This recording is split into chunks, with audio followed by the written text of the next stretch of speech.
ইদম শরীরম পরিণাম পেশলম। এই যে শরীর, এই শরীরটা পরিণাম পেশল, পরিণামগ্রস্ত, পরিণামের দ্বারা পৃষ্ঠ। এই শরীরটা আজকে যা আছে কালকে তা থাকবে না। 10 বছর পূর্বে যা ছিল আজকে তা নেই। পরিণামগ্রস্ত শরীর, বিকারশীল শরীর। এই সৃষ্টি মায়া রচিত যে সৃষ্টি ভগবানের, প্রত্যেকটা বস্তুই পরিণামশীল, প্রত্যেকটা বস্তুই ক্ষয়শীল, প্রত্যেকটা বস্তুই নাশশীল। মৃত্যু রয়েছে, নষ্ট হয়ে যায়, বিনাশ হয়ে যায়। আপনার শরীরটাও একদিন বিনাশ হয়ে যাবে, কিছু করতে পারবেন না আপনি শত চেষ্টা করেও। কয়েক মন বরফের মধ্যে আপনার শরীরকে বরফের দ্বারা আবৃত রাখলেও এই শরীরটা থাকবে না। মহাজন বলছেন, কুলশেখর আচার্য বলছেন, ইদম শরীরম পরিণাম পেশলম। আজকে গুরুদেব চশমা পরে বসে আছেন, ভাগবতের কথা বলছেন। গুরুদেবের শরীরটাও একদিন চলে যাবে, মৃত্যু লীলায় পৌঁছে যাবে। আপনার ছেলে যাবে, আপনার নাতি যাবে, আপনি যাবেন, আপনার পিতা মাতা যাবে। আপনি বিজ্ঞানের প্রযুক্তির দ্বারা আপনার শরীরকে কোনোদিনই রক্ষা করতে পারবেন না। সুপার স্পেশালিটি হসপিটালে গিয়ে বড় ডাক্তার দেখিয়ে লাখ লাখ টাকা খরচা করেও আপনি আপনার পিতার শরীর, মাতার শরীরকে চিরদিনের জন্য প্রিজার্ভ করতে পারবেন না, রক্ষা করতে পারবেন না। ইদম শরীরম পরিণাম পেশলম। পরিণামগ্রস্ত শরীর। আমি যেদিন মাতৃ গর্ভ থেকে বেরিয়েছিলাম, আমি তখন শিশু। কয়েক বছর পরে আমি বালক হয়ে স্কুলে খেলাধুলা করছিলাম সঙ্গীদের সঙ্গে। আমি পরবর্তীকালে কয়েক বছর পরে আমি কলেজের ছাত্র। আমি কিছুদিন পরে বিএ এমএ ডিগ্রি লাভ করে আমি শিক্ষিত সমাজের একজন গণ্যমান্য জন হলাম। বিবাহ করে আমি 1 ছিলাম, আমি 3 হলাম, 4 হলাম। আমার 4 ছিল, আরো কিছু বছর পরে দেখা গেল আমরা 6 হলাম, নাতি নাতনি হলো। তারপরে আমার হাতে একটা লাঠি দরকার পড়লো চলবার জন্য। আমার নাতি ছেলে সকলেই তারা সাবালক হলো, কিন্তু আমাকে লাঠিটা ধরতে হলো আমার নিজের শরীরকে রক্ষা করবার জন্য, চালনা করবার। আমি লাঠির সাহারা নিলাম। আমি অধিক সময় আমি খাটে শয্যাশায়ী হয়ে রইলাম।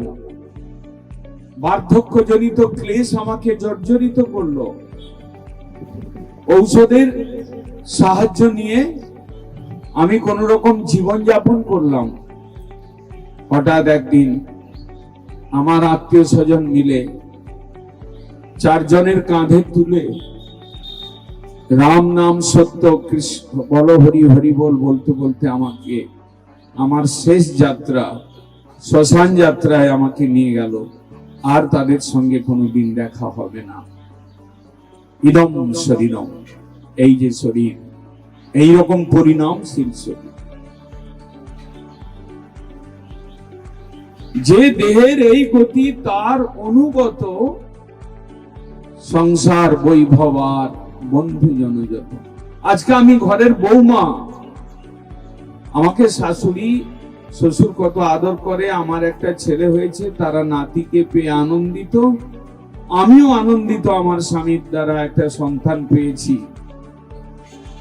আমি যখন বাজারে বাজার করতে যাই সেজে বুঝে আমার কত আনন্দ লাগে।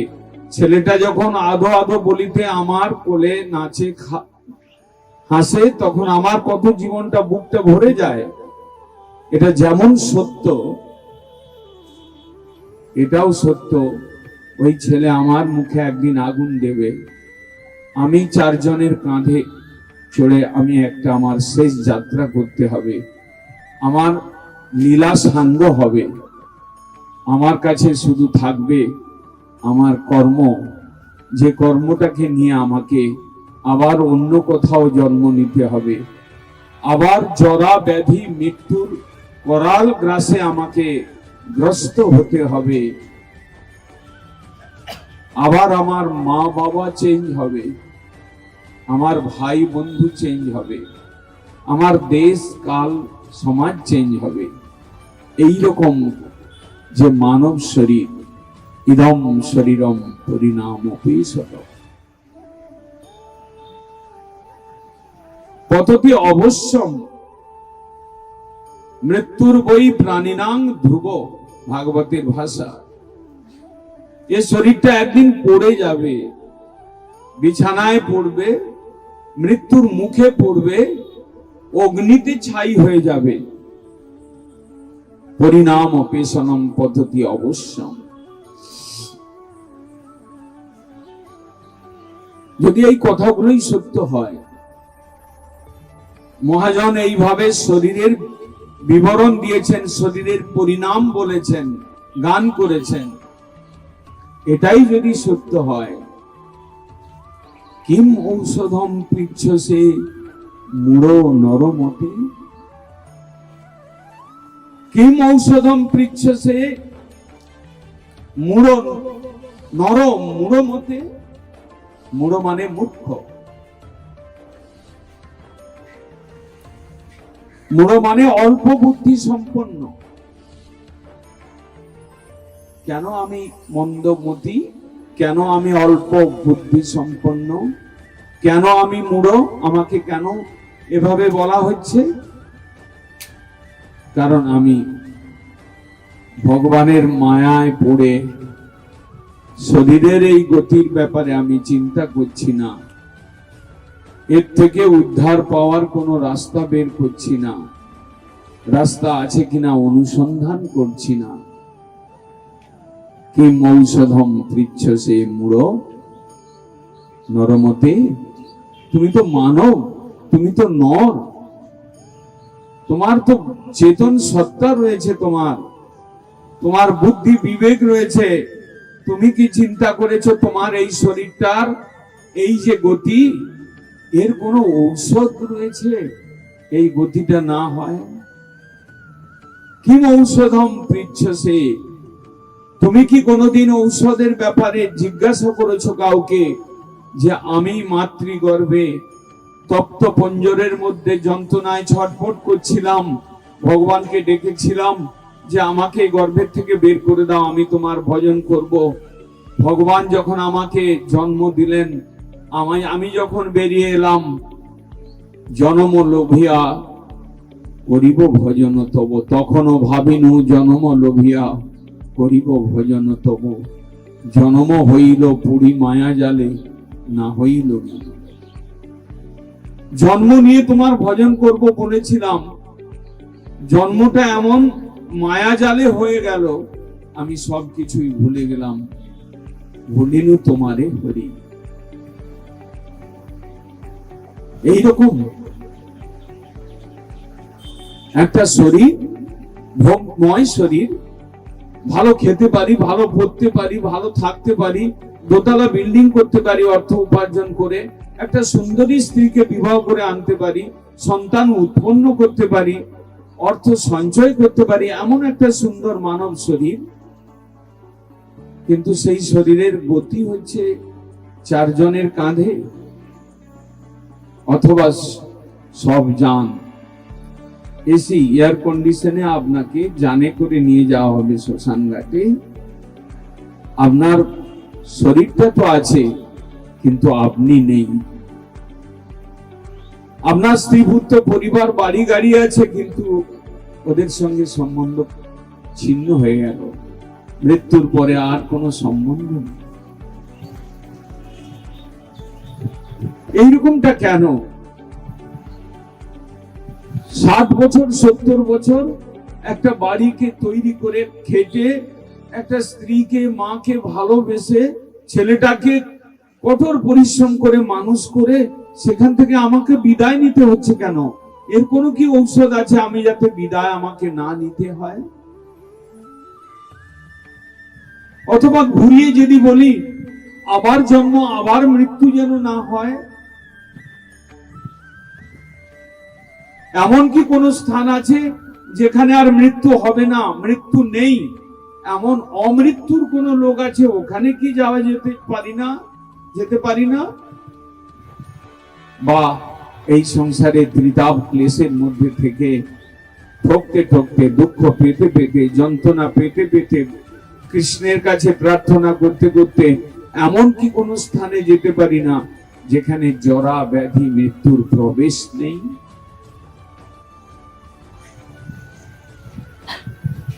কিম ঔষধম পৃচ্ছসে মূঢ় নরমতে। কোনদিন জিজ্ঞাসার উদয় হয়েছে তোমার মনে যে এই ক্লেশময় সংসার থেকে ওপারে যাব, কোন রাস্তা রয়েছে, পথ রয়েছে, কোন উপায় রয়েছে?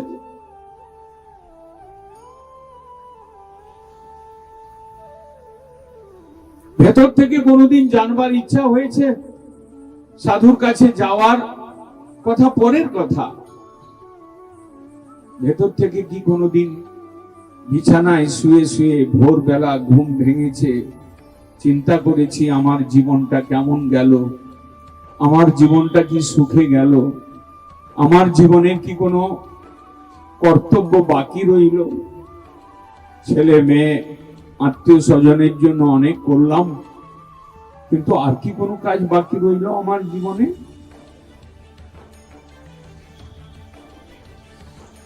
এই রকম প্রশ্নের উদয় যদি আপনাদের মধ্যে কারো হয়ে থাকে, 100টার মধ্যে একজন, 1000 জনের মধ্যে একজন দুজনের যদি প্রশ্ন হয়ে থাকে, আপনারা তো বুদ্ধিমান, আপনারা তো আজকে নিমন্ত্রণ পেয়ে এসেছেন, আপনারা তো একটা সাধুর সামনে উপস্থিত হয়েছেন, আপনাদের দেখতেও ভালো, আপনাদের কাপড় চোপড় ভালো, আপনাদের গুণও অনেক রয়েছে। আপনারা কি কোনোদিন প্রশ্নটাকে নিজের কাছে জিজ্ঞাসা করেছেন? আপনি কি কোনোদিন চিন্তা করেছেন ঈশ্বর সুন্দর, উদার, মধুর, সত্যম শিবম সুন্দরম কেউ একজন রয়েছে? বৃক্ষলতা গুল্মের মধ্যে চেতনতা দান করেছেন এমন কোন প্রভু যিনি সৃষ্টি করেছেন, তিনি কি আপনার মধ্যে রয়েছেন? তিনি কি আপনার পুত্রের মধ্যে রয়েছেন? তার কাছে কি কোনো একটা বস্তু পাওয়া যায় যে বস্তুটা এই সংসারে কারো কাছে পাওয়া যায় না? পৃচ্ছসে, তুমি জিজ্ঞাসা করো নিজেকে, তুমি অনেক কিছু করলে তুমি কি প্রকৃত শান্তি পেলে? তুমি অনেক কিছু করলে কিন্তু ঈশ্বরের জন্য কিছু করেছো যার দ্বারা তুমি ওপারে যেতে পারো? নিজেকে জিজ্ঞাসা করো, কে আমি, কেন মরে যারে তাপত্রয়, ইহা নাহি বুঝি কইছে হিত হয়, সাধ্য সাধন তত্ত্ব পুছিতে না জানি, কৃপা করি সব তত্ত্ব কহিবে আপন।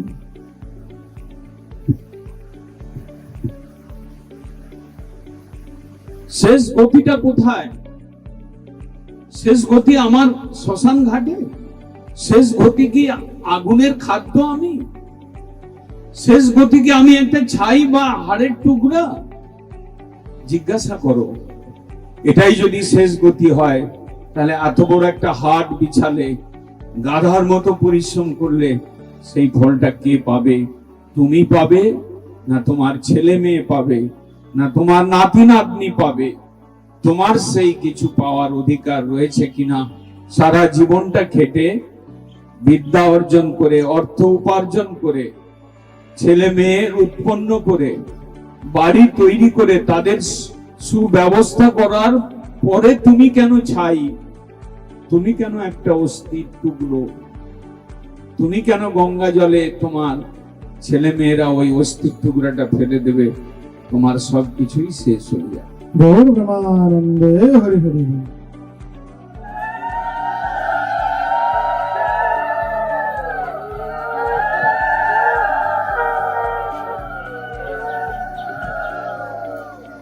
কিম ঔষধম পৃচ্ছসে, জিজ্ঞাসা করো কাউকে যদি পাও, গ্রামে যদি কোনো সাধু এসে থাকে জিজ্ঞাসা করো সত্যি মৃত্যুর ওপারে কিছু আছে, আমার কিছু প্রাপ্য আছে না আমি ওখানেই শেষ। যদি তোমার ঘরে গীতা ভাগবত থাকে ওটা পড়ে দেখো এই প্রশ্নের উত্তর আছে কিনা, কেন আমি শ্মশানবাসী, এত খেটে এত সকলকে মানুষ করে এটাই কি আমার গতি, শেষ গতি?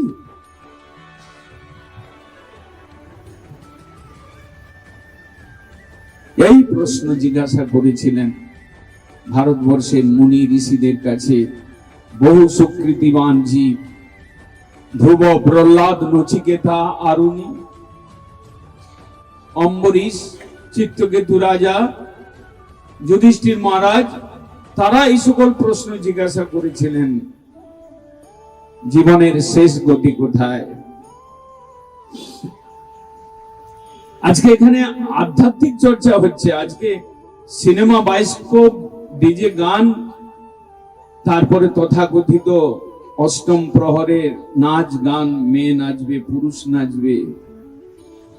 আজকে এখানে তা কথা হচ্ছে না, আজকে এখানে তত্ত্ব আলোচনা হচ্ছে। আজকে এখানে সাধুর কাছ থেকে কিছু জানবার চেষ্টা করব। কোন সময় পরীক্ষিত মহারাজ জিজ্ঞাসা করেছিলেন সুখদেবকে, মৃত্যুর দ্বারে বসে মানবের কর্তব্য কি, শ্রেষ্ঠ কর্তব্য কি? কোন সময় শৌনক আদি ঋষি সুত গোস্বামী উপাদের কাছে জিজ্ঞাসা করেছিলেন, কিসে আত্মার কল্যাণ হয়? আমি তো দেহের কল্যাণ, আমি তো মনের কল্যাণ, আমি তো নাতিটার কল্যাণ জিজ্ঞাসা করেছি, কিন্তু আমি এই কথাটা কোনোদিন জিজ্ঞাসা করি নাই আমার আত্মকল্যাণ কিসে হয়।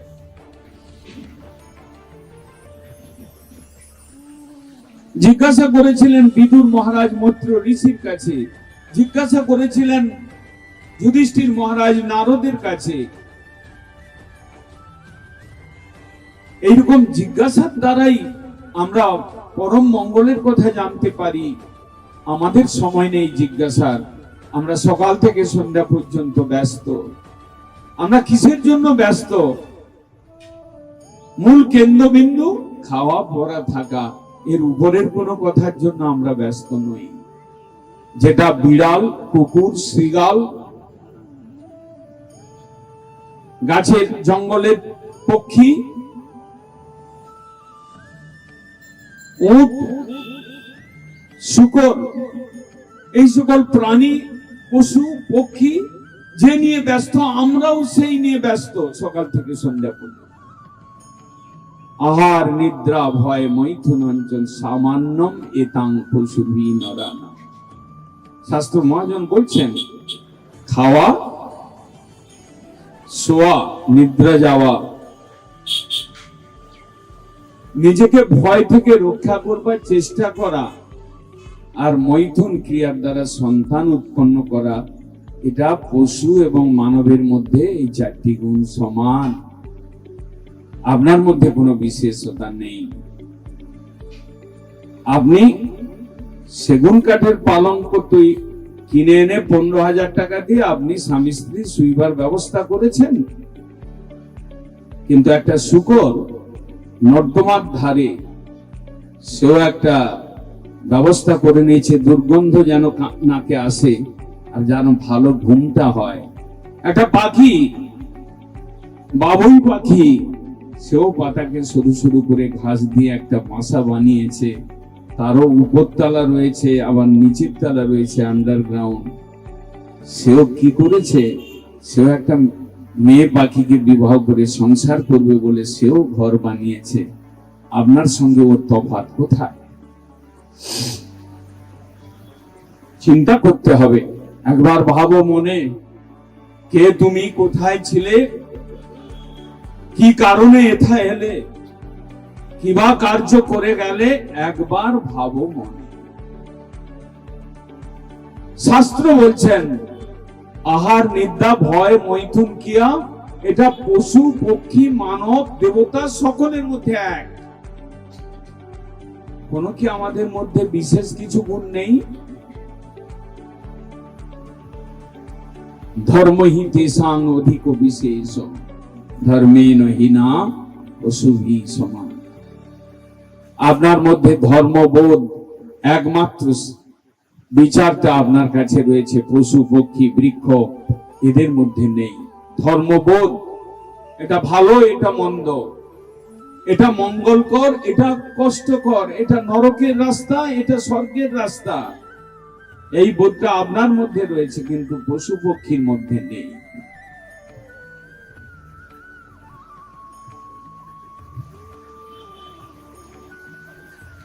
এইটা আপনার কাছে বিশেষতা, আপনার বিবেক রয়েছে, ধর্মবোধ রয়েছে। আপনি জানেন একটা সোনার হার করে 20,000 25,000 টাকা জমিয়ে সোনার দোকানে গিয়ে আপনি সুন্দর একটা হার তৈরি করে এনেছেন, আপনি গলায় পরেছেন, এই বোধটা আপনার রয়েছে, আমি কত সুন্দর দেখতে, কত সুন্দর লাগছে, আমি একটু ধনী শ্রেণীর মধ্যে পড়ছি, আমি গরিব দরিদ্র নেই, এই বোধটা আপনার মধ্যে রয়েছে। আপনি একদিন মাথায় সোলার টুপি পরে, সুন্দর পায়জামা পরে বিবাহ আসরে বসে 7 পাক ঘুরেছেন, ঘুরিয়েছেন, সেই বোধটা আপনার আছে। আপনি কি কোনোদিন এখনো পর্যন্ত বুঝতে পারেন নাই যে একটু মাছ মাংসটাকে বাদ দিয়ে একটু তুলসীর মালা গলায় দিলে আমার কল্যাণ হবে, ঈশ্বর আমার প্রতি সুখী হবে? এটা কি আপনি বুঝেন নাই? যদি না বুঝতে পারেন তাহলে আপনি মূর্খ, তাহলে আপনি ঠকলেন, তাহলে আপনার জীবনে কষ্ট। আপনি দিনে 5 বার খেয়েছেন, 10 বার খেয়েছেন, কিন্তু আপনি কি বুঝেন নাই যে হরির একাদশীতে একটু ত্যাগ করি, খাওয়াটা কম করি, উপবাস করি, এটা আমার শরীরের লাভ হবে, আত্মার লাভ হবে, কৃষ্ণ খুশি হবেন? আপনি কি কোনোদিন বুঝেছেন? যদি আপনি এই কথাগুলো না বোঝেন, যদি আপনার বাড়িতে গীতা রেখে একটু 2-একটা শ্লোক যদি ডেলি স্নান করার পর না পড়েন, যদি আপনার বাড়িতে রামায়ণ মহাভারত না থাকে, যদি কৃষ্ণের লীলা না পড়েন, না শোনেন, সেই বোধটা আপনার যদি না হয়, আপনি জানবেন আপনার জগতের পিতা কৃষ্ণ যে না ভজে বাপ, পিতৃদ্রোহী পাতকীর জন্ম জন্ম। এই কথাটাই জানাবার জন্য ভাগবত গীতা সৃষ্টি হয়েছে, এই কথাটা জানাবার জন্য রামায়ণ মহাভারত সৃষ্টি হয়েছে, এই কথাগুলো জানবার জন্য বেদ উপনিষদ পুরাণ সৃষ্টি হয়েছে, এই কথাগুলো জানবার জন্য গীতা ভাগবত তুলসী গঙ্গা তীর্থ সৃষ্টি হয়েছে, এই কথাগুলো জানাবার জন্য সাধু সৃষ্টি হয়েছে। যদি আপনি এগুলোর মধ্যে না যান তাহলে আপনাকে ঠকতে হবে, একদিন ঠকতে হবে অবশেষে। আপনি মানব, আপনার চেতন বৃত্তি রয়েছে, আপনার বিদ্যা রয়েছে, আপনার বুদ্ধি রয়েছে, কিন্তু কোথায় গিয়ে আপনি ঠকে যাবেন এটা চায় না ভগবান, চান না ভগবানের ভক্তরা, চান না। আপনি শান্তিময়ের অংশ, শান্তিময়ের কাছে ফিরে যাবেন, এটাই সহজ কথা, এটাই স্বাভাবিক কথা। ওখানে মৃত্যু নেই, জরা নেই, ওখানে ব্যাধি নেই, ওখানে স্ত্রী শাশুড়ির জ্বালা নেই, ওখানে আনন্দই আনন্দ। কেন? তাই তো কৃষ্ণকে বলা হয়েছে তিনি সচ্চিদানন্দ বিগ্রহ। ওখানে আনন্দই আনন্দ, ওখানে ক্লেশ নেই। আপনি যেখানে রয়েছেন এখানে ক্লেশ রয়েছে, আনন্দ রয়েছে ক্ষণিক, আনন্দ রয়েছে অল্প। আপনাকে ঠকিয়ে সংসারে ডুবিয়ে রাখবার জন্য মায়া দেবী কি সুন্দর সুন্দর গাড়ি, কি সুন্দর সুন্দর বাড়ি, কি সুন্দর সুন্দর স্ত্রী তৈরি করেছেন আপনাকে সাময়িকভাবে আনন্দ দেওয়ার জন্য, কিন্তু আনন্দ এখানে নেই। যাহা আছে দুঃখের কারণ। গৌর ব্রহ্মানন্দে হরি হরি।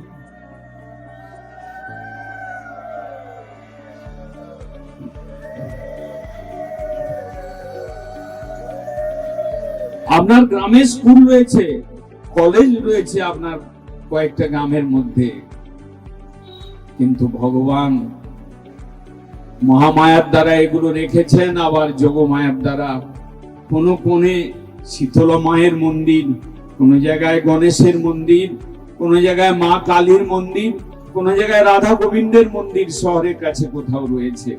ভগবান এটা ব্যবস্থা রেখেছেন, আপনি চাইলে ওখানেও গিয়ে একটু পুজো পাঠ করে আপনার জীবনের মঙ্গল বরণ করতে পারেন।